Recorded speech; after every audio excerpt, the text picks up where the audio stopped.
Bonsoir. À la veille d'une nouvelle journée de mobilisation contre la réforme des retraites, on va se demander jusqu'où peut aller le blocage de notre région et de notre pays. Encore de nombreux manifestants dans les rues des principales villes d'Occitanie mardi dernier. Selon la préfecture à Toulouse, 30 000 personnes ont défilé, 25 000 à Montpellier. Pour les syndicats, ce serait 4 fois plus. Alors, des mouvements de longue haleine peuvent-ils se déclencher? Va-t-on vers un blocage du pays? On va en débattre avec mes invités. Et puis, comme c'est vendredi, Dubois et Watt nous accompagneront, comme chaque semaine, pour nous livrer leur regard affûté sur l'actualité. Watt, d'ailleurs, vous avez d'ores et déjà imaginé un président Macron sur le fil. En équilibre. Non à la réforme, dit cette banderole, avec toujours le 64 qui va être le chiffre clé qui va revenir ce soir. Vincent Terrainoves, bonsoir. Bonsoir. Vous êtes le président de Renaissance en Haute-Garonne. Vous porterez donc ce soir la parole de la majorité présidentielle. Face à vous, Cédric Cobert, bonsoir. Bonsoir. Vous êtes le secrétaire général de la CGT en Haute-Garonne. Et puis un patron également avec nous sur ce plateau, Pierre-Olivier Naud, bonsoir. Bonsoir. Vous êtes le président du MEDEF en Haute-Garonne. Alors Cédric Cobert, en quelques points de repère, une France et une région ralentie plutôt que bloquée pour l'instant? Une région fortement mobilisée pour exiger le retrait du projet de réforme des retraites. L'Occitanie bien placée par rapport aux autres régions de France sur la mobilisation. C'est partout en France, hein, mais en Occitanie on est pas mal. On peut être fier de ce qu'on fait et en plus c'est pas fini. D'après ce que j'ai compris, puisque il faut leur demander jusqu'à quand ça va continuer. On va voir. Pierre-Olivier Naud, ralentit notre économie et la vie des entreprises suite à cette mobilisation? Alors écoutez, je vais pas trop, vous comptez pas sur moi pour mettre de l'huile sur le feu. Moi, je sens pas un ralentissement de la vie des entreprises. J'ai plutôt l'impression que c'est le secteur public aujourd'hui qui est dans la rue, que le secteur privé. Nos entreprises sont pas franchement ralenties. Alors, est-ce que je fais la provocation en disant ça? Certainement pas.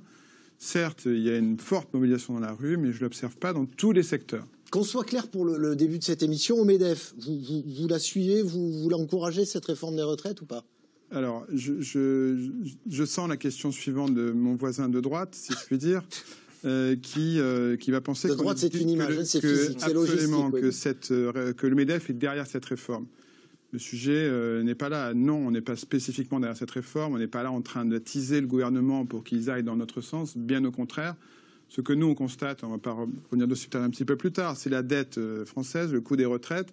Bon, tout ce sujet-là et cette équation qui est très complexe aujourd'hui, avec néanmoins un effort que nous avons à faire. On a déjà parlé ici. Oui, sur l'embauche des seniors. On en a parlé ici même. Voilà. Vincent Terrainoves, est-ce que vous comprenez aujourd'hui cette colère qui anime les Français et les Occitans présents dans la rue mardi dernier et présents demain également? Alors ce que je ressens sur le terrain, c'est que c'est vrai qu'il y a un rejet, en tout cas une non-volonté de travailler plus longtemps. Les gens préféraient travailler moins longtemps et le message serait beaucoup plus agréable d'ailleurs à dire. Sauf qu'aujourd'hui, on est face à des données qui sont des données démographiques, avec un système en France qui est basé sur la solidarité. Ce sont ceux qui travaillent, qui payent les retraites des générations antérieures qui sont à la retraite. Et aujourd'hui, on a une diminution des gens qui travaillent, qui sont en activité, du fait de la démographie, et une augmentation des retraités.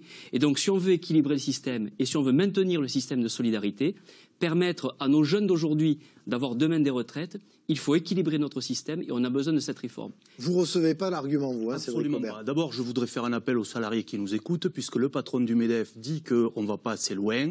Moi, j'appelle les salariés à se mettre en grève largement, à intervenir sur l'outil de travail et à foncer. Allez-y, il y a encore de la marge de manœuvre. Alors, ensuite, pour ce qui est dit là, on nous dit,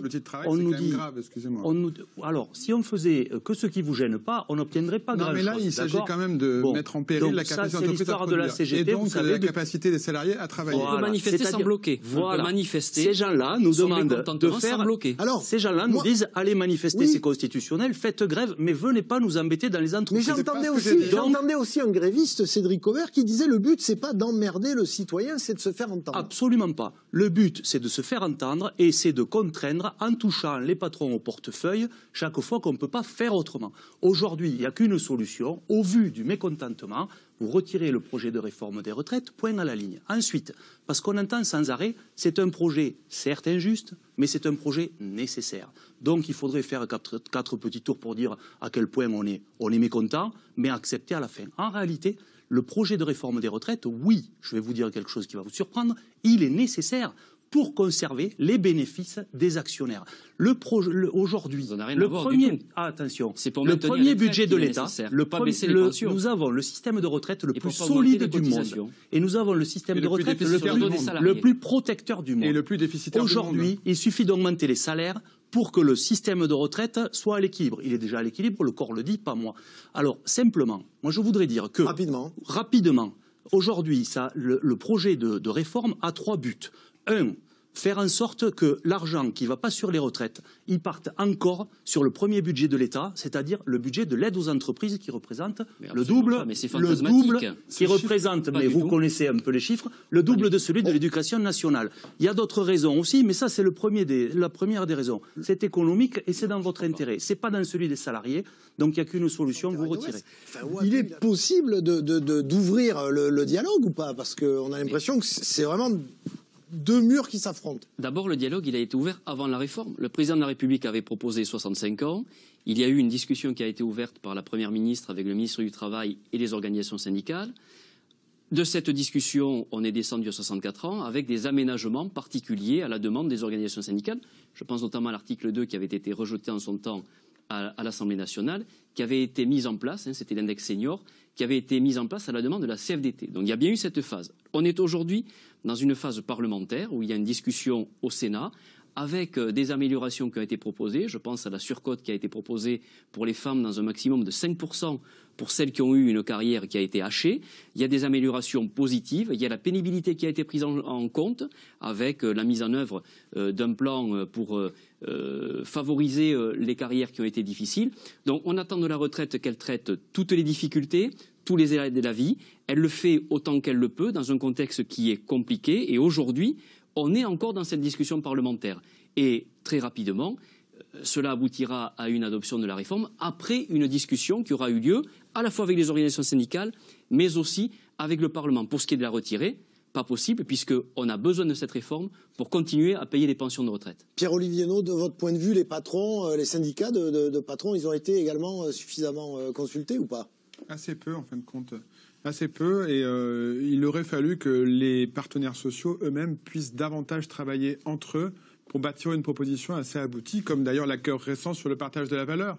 C'est l'aboutissement de discussions d'un dialogue social assez complet, où il y avait tout le monde d'ailleurs, sauf la CGT, et on a fait une proposition au gouvernement qui a été intégralement reprise par Elisabeth Borne. Donc pas tant que ça en fait. Durcir le mouvement, mettre la France à l'arrêt, voire même l'économie à genoux, ce sont les termes qu'on entend. Cédric Cobert, on s'oriente vers ça, à défaut de véritable dialogue que vous réclamez? On s'oriente vers ça, parce que comme vous le notez, il n'y a pas de véritable dialogue. Alors, d'abord, à les entendre, franchement, j'avais l'impression que je dormais, que je rêvais. Parce que, à entendre M. Terrain-Noves, on se demande pourquoi tous les salariés sont contre ce projet de réforme des retraites, puisqu'il est si bien que ça. On se demande pourquoi toutes les organisations syndicales, sans exception, sont vent debout contre le projet de réforme, puisqu'il y aurait eu du dialogue et tout ça. En réalité, on voit bien qu'il y a un projet de société, là en l'occurrence, qui consiste à faire travailler les gens plus longtemps, à les exploiter tout au long de la vie, à les lâcher après, parce que personne ne peut croire que dans les entreprises dirigées par le MEDEF, les salariés vont rester jusqu'à 64 ans. Ce n'est pas la réalité. Et dans les métiers pénibles, encore au moins qu'ailleurs. Quand vous êtes dans un entrepôt de froid, quand vous êtes sur un chantier, à 60 ans déjà, vous êtes cassé. S'il n'y a pas de réforme des retraites, il n'y a plus de paiement des pensions où il y a une hausse des cotisations sur le dos des salariés. Alors écoutez, laissez-nous les clés du camion, vous allez voir, on va vous expliquer. Tous les gouvernements qui étaient contre ces réformes ne sont jamais revenus sur ces réformes. Je trouve que vous avez une courage. Monsieur Terrain-Noves, vous êtes courageux. Parce que vous êtes le seul politique qui vient sur le plateau pour essayer de défendre une réforme que personne, absolument mais personne, il n'est jamais agréable de dire aux gens qu'il faut travailler 2 ans de plus. Non. Mais par contre, c'est responsable. Et le travail des élus, vous avez une fonction qui est de défendre les salariés dans le cadre que vous définissez. Le travail des élus, c'est de prendre des mesures qui sont des mesures responsables, des mesures responsables qui pérennisent les systèmes. Quoi qu'il en soit, messieurs, les actions ont démarré, Watt, avec notamment une ambiance électrique. C'était dans le Tarn où effectivement, je crois que c'est voilà. On fait ça pour ne pas disjoncter des avant la coupures, retraite. voilà, sauvages, inattendues. Une coupure à Blagnac, quartier Andromède, quartier populaire, génial, de couper le courant en plein milieu de la journée dans ce quartier-là. Revendiqué par la CGT. Ben oui, mais quartier populaire, encore une fois, des personnes qui vivent là et qui Oui, n'ont pas bien les sûr. moyens, qui rentrent à l'heure du déjeuner, qui aiment bien regarder la télé, par L'aéroport, exemple, il y a qui ont beaucoup- papier il y a de Les beaucoup premières de gens victimes vraiment. de cette réforme, et ça ne se fait pas, ça sera les catégories les plus faibles. Parce C'est que faux. si la réforme ne se fait pas, c'est la voie ouverte à la Les capitalisation. premières Et je crois que vous ne la voulez pas les non plus. premières victimes Donc, de il la faut réforme, réfléchir. elles ont bien compris. Ne prenez pas les salariés pour plus bêtes qu'ils ne sont. Oui, C'est absolument pas parce pas. que vous avez une cravate et que vous Mais parlez comme il absolument faut. pas, Je monsieur. veux dire, moi, les salariés. Les arguments vous dérangent, je peux le comprendre, pourquoi mais c'est tout le ainsi. monde est vent debout contre ça? Parce qu'il n'est Vous pas pouvez agréable de toujours- travailler 2 ans de plus pour personne, même pour ceux qui portent la réforme.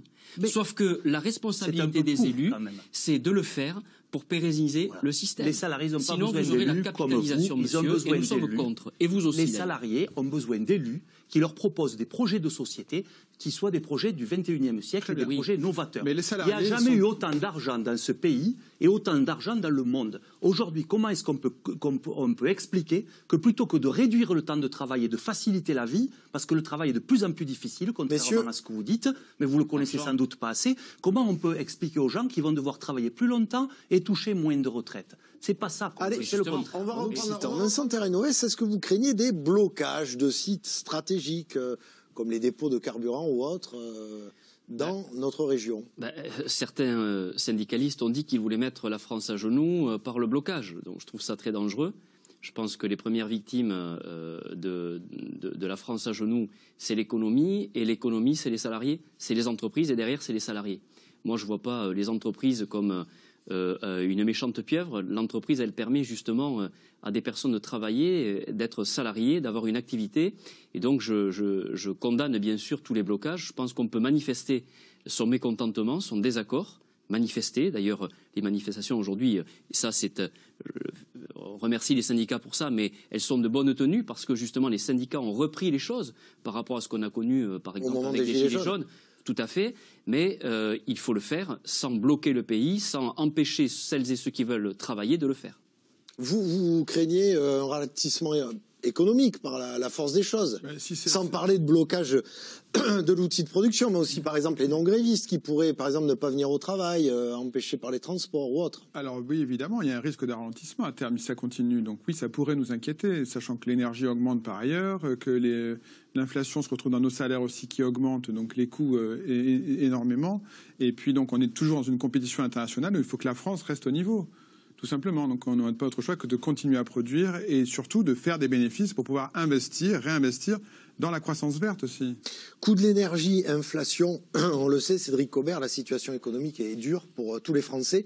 Est-ce que vous pensez que même ceux qui veulent se mettre en grève vont avoir les moyens de tenir sur la longueur? La situation n'est pas dure pour tout le monde pareil, je vous garantis. Elle est dure en fonction du salaire qu'on a à la fin du mois, dashboard. Première chose. Et pour les salariés aujourd'hui, sous le coup de l'inflation, c'est extrêmement dur. Voilà. Mais ont-ils les moyens d'une grève longue? Ont-ils les moyens d'une grève longue? Nous, c'est les salariés qui font l'entreprise et pas le contraire. Donc, d'accord. Et ensuite, la grève, bon, je sais pas, j'écoutais M. No tout à l'heure, il dit les entreprises ne sont pas à l'arrêt. Je peux vous garantir qu'en Haute-Garonne, il y a quelques usines qui ont arrêté de tourner le 7 mars. Et s'il faut le reproduire, on va le reproduire. Et les usines du privé. On ne va pas opposer le public et le privé, on ne va pas opposer les gilets jaunes à quoi que ce soit. Aujourd'hui, tous les travailleuses et les travailleurs sont mobilisés. Ils vont dans la rue, mais ce n'est pas pour vous faire plaisir. Ils vont dans la rue parce qu'ils sont à l'arrêt dans leurs entreprises. Ils arrêtent la production, ils agissent sur l'outil de travail. Est-ce qu'on va aller vers... Bon, on va se dire facilement les choses.